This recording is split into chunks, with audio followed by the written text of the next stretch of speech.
মামা ওই সামনে যাব। ওঠে না পা, একটু সামনে চলেন।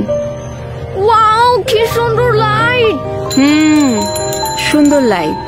বিদ্যুৎ আমাদের আরো অনেক গুরুত্বপূর্ণ কাজে আসে, কিন্তু এখানে অযথা লাইট জ্বালিয়ে অপচয় করছে।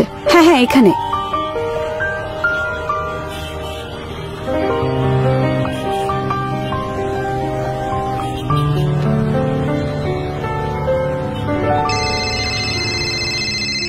হ্যাঁ বাবা।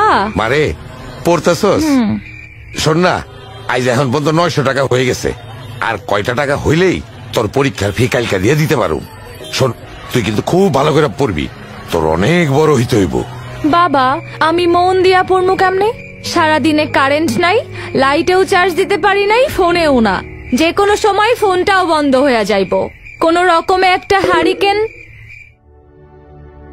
হায় রে, এখানে হাজার হাজার বাতি জ্বলে, চারিদিকে আলো, আর আমার ঘরে শুধু অন্ধকার। এর একটা বাতি যদি আমার ঘরে থাকতো, মায়াটা ঠিক মতো পড়ালেখা করতে পারতো। অতিরিক্ত আলোকসজ্জা পরিহার করে বিদ্যুতের অপচয় রোধ করে